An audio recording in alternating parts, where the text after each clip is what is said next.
কুষ্টিয়ার শহীদ আবরার ফাহাদ স্টেডিয়ামের উদ্বোধন করেছেন স্থানীয় সরকার, পল্লী উন্নয়ন ও সমবায় মন্ত্রণালয়ের উপদেষ্টা আসিফ মাহমুদ সজীব ভূঁইয়া।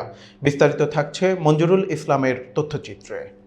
বৃহস্পতিবার দুপুরে উদ্বোধনী অনুষ্ঠানে তিনি বলেন, আবরার ফাহাদ শুধু একটি নাম নয়, এটি আমাদের আগ্রাসন বিরোধী লড়াইয়ের একটি জার্নি। অনুষ্ঠানে সভাপতিত্ব করেন কুষ্টিয়ার জেলা প্রশাসক মোহাম্মদ তৌফিকুর রহমান। বিশেষ অতিথি ছিলেন যুব ক্রীড়া মন্ত্রণালয়ের সচিব রেজাউল মাকসুদ জায়েদি, জাতীয় ক্রীড়া পরিষদের যুগ্ম সচিব আমিনুল ইসলাম এবং কুষ্টিয়া পুলিশ সুপার মিজানুর রহমান।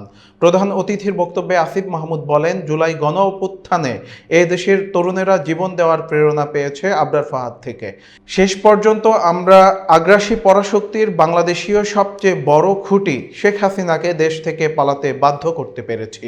তিনি আরও বলেন, 2019 সালে আবরার ফাহাদ ভারতীয় আগ্রাসনের বিরুদ্ধে লিখতে গিয়ে ছাত্রলীগের নির্যাতনে শহীদ হন। তার শাহাদাতের খবর পাওয়ার পর আমরা ঢাকা বিশ্ববিদ্যালয়ের কর্মসূচি ঘোষণা করি এবং সেই আন্দোলনেই আজ ইতিহাসে জায়গা করে নিয়েছে।